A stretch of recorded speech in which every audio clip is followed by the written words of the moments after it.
Welcome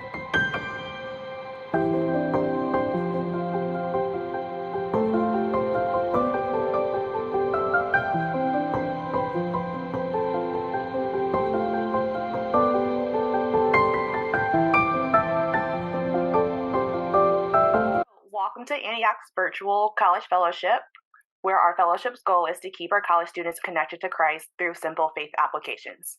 Today, we are joined by Lansing native and Waverly High School graduate Tiara Adams. Tiara is a senior product manager for a tech company based out of the Bay Area and is a member of the Delta Sigma Theta sorority. She has earned a master's degree in human resource management from Georgetown University, as well as a bachelor's of science from Ferris State University, where she also played collegiate basketball for 4 years. So we would like to welcome Tiara to our podcast. Yay, thank you. Yes. I'm Dominic Mason, a recent Central Michigan graduate. First question we have for you is, can you tell us about a time where your faith was tested during your journey? Yeah, absolutely. Yes, in my freshman. Yep, absolutely. So yeah, definitely thank you guys for being here and thank you for having me. Super excited to talk to more, Lansing folks and recent college grads are on their way to college. So yeah, it's super exciting. But to get into your question, so a time my faith was tested during my journey and my professional career. So I would definitely say a time my faith was tested had to be when I first graduated. So when I first graduated from Ferris back in 2012, I felt like I had all of the qualifications and I was like applying and looking for opportunities and I was getting none of the callbacks. So during that time, I really had to just let go of any of my own personal expectations and just submit my plans to God and rest in the fact that what God has for me will find me. So not ignoring the fact that I needed to do the work, like I needed to network and put myself in opportunities to be found, because faith without works is dead.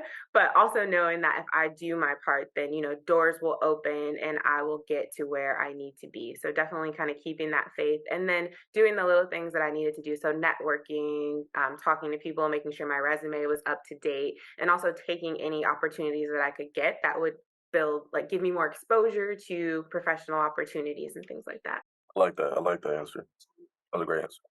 Thank you. Is there any advice that you can give to those entering into the job market, Tiara? Yeah, absolutely. I would definitely say apply continuously. Like there are a lot of opportunities out there and there are a lot of people going after them. So keep your resume updated, keep it in rotation. Definitely networking. So LinkedIn is a great resource. And I think podcasts like these ones, the church, like those are great places to just ask questions, get to know what people do, what their hobbies, interests are, and maybe where you could help out. And again, gain that experience, gain that exposure. I would also say, don't get discouraged. So stay optimistic. Tapping into your resources and then knowing how to market yourself. So again, I think there are other kind of like resources or development opportunities that you can take advantage of that would help you, again, gain that experience and exposure into different careers or where you want to be. Okay. Yeah, well, I got the next question. Let's see. How would you say your career aligns with your calling? Yeah. So I would say my career aligns with my calling. I think a part of my calling is to uplift and spread positivity. So in many situations, I would say coworkers mention like my ability to stay calm or stay positive and solution oriented during challenging times. And these are traits that I think I also have like in my personal life. It's kind of tied to just the way I operate and how I'm able to witness to others through like being like an example, like a living example. So definitely trusting in God's plan and trusting in the process. So again, at work, I feel like there's like a million emergencies and like I work in the HR tech space. So like people, of course, we want to get people paid correctly, but sometimes the technology does not work the way we expect it to. But that's a very important part. Like I try not to mess up people's paychecks. But like I feel like there's like everything's an emergency for everyone. And people are always coming to you, asking you to drop everything and to pay attention to their top priority. But again, being able to stay positive, stay calm, stay optimistic kind of transfers over into kind of, trusting God's plan or having faith that, the best possible outcome is the outcome that you're on your way to. So I definitely try to, again, keep those things mirrored and knowing that, hey, it's going to be okay. We're going to find a solution. Let's think about these next steps forward. So yeah, I think that's part of my calling. That's a great plan. Just giving and trusting God Mhm. always. Always. That's perfect. That kind of leads in to our next question is how did you deal with some of the adversities that you've had to encounter during your journey? Yep, definitely. I would say I'm dealing with adversity. So, definitely like prayer, like pray without ceasing. So taking anything that you're wrestling with and I'm just taking it to God and asking for direction or for like that peace, so that you can, move in the way that you need to move around that different situation. I would also say I like to journal a lot. So if there's like a lot in my head, I'm probably trying to do like a brain dump and just like get it out and determine like what are the things that I'm actually like marinating on, and are those good things, are those bad things? Like how can I address what continues to be like a reoccurring thought? Again, always coming back to the faith and then community. I think being surrounded by like-minded individuals who can pray with you, who can remind you of like your strengths when you may forget or you may be in a challenging situation. Like even before I got on this podcast, I was on the phone with my best friend and I was like, hey, I'm going to do a podcast. So like we said a little prayer before beforehand. So it's like having those people that you can trust that can pour into you. And of course, when the tables turn, like you can also pour into them is super important to dealing with, the different challenges that you face. Agreed. You gotta have those type of friends around because I feel like they're so needed. They're so needed, and they don't come around often at all. So Absolutely. Definitely have to trust them when they come. Nice. That actually segues into my question of like, how do you create balance when you are surrounded by people who don't share that same faith as you? And like, you have to be around them via like work or even like your friends. Like, we all don't have friends that are that share the same faith as us. Mhm. Yeah. Yeah, I definitely think that's a really, really good question. So like starting with thinking about like the colleagues that don't. So I do share my values with others and respect others where they are. But I do try to keep a little bit of a kind of personal and professional boundary. It's something that's worked for me. I think like the education and awareness is important and people relatively know where I stand, especially in the workplace. Like I'll answer questions if I'm asked, but I'm not always volunteering. But I do think it's a great experience when something great happens and someone is able to comment on your personality or the way you handle things, and it opens the door and then you can talk to them more without like having to bring it up yourself. So that's like my approach in the workplace. And there are other times where, again, there are opportunities where someone thinks that you're a trustworthy person and they confide in you and you're able to share with them a solution that's worked for you that also ties into your faith. So that's like definitely my approach in the workplace. And then friends and family, I definitely try to keep like-minded individuals close, and then kind of. I don't want to say I bucket people into different categories, but it's like again, those confidants, those people that have your back and that are just good people, like people that you can talk to, that you can trust, and then you also know those people that maybe you feel like you're more of a witness to, like those people that you're trying to bring closer into the fold, those people that you want to help mentor or help grow, and maybe they're a better, I don't know, like there's a what's the word I'm looking for? There's like an opportunity where you guys are both pouring into each other in different ways. Like this person is tutoring me in math, or this is a great football player, but they have some other areas of development that I can also help them in and witness to them. So like having those people around and knowing like that there is an opportunity for you to bring them closer to God or to bring them closer to their family, like there's an opportunity for you to witness to them in different ways. And kind of again keeping your faith and being able to use that to influence them versus it going the other way. So knowing that, Susie may not be as close to, my faith, but again, not being pulled into her kind of her way of thinking, but trying to be a witness and influence as you can in that space. Nice. I kind of have a follow up to that. Have you always had this strong sense of faith even throughout your college experience, or did that develop more so in adulthood? Yep. So I think it's gotten stronger as I became an adult and realized that everyone isn't raised the same.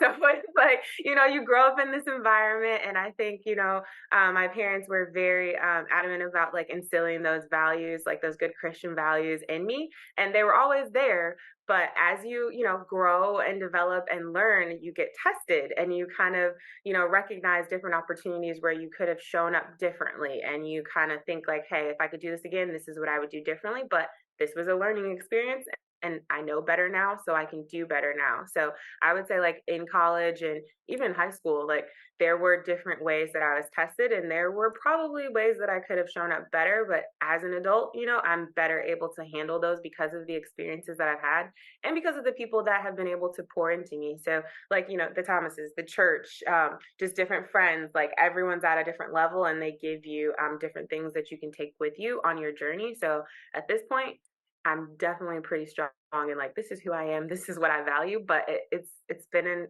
a journey, and I'm sure 10 years from now I'll be even stronger. So Yes, I fully agree with that. mhm. I fully agree. Everybody is not raised the same. I feel like I never Oh, never realized that until I got older. Honestly, I really didn't realize that. Oh yeah. But I wanted to ask you: is there a topic or like advice or information that you wanted to share with our listeners? Like anything extra?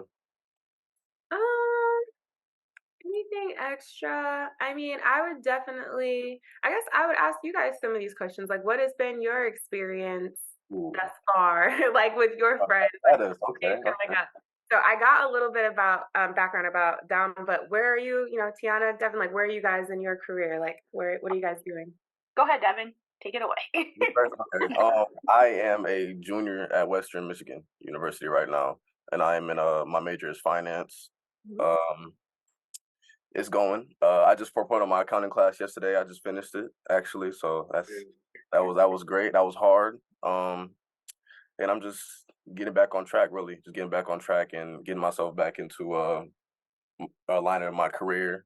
I would say the hardest part of it really is I had to take like a couple years, like I take like a year and a half off from school from personal issues and everything like that.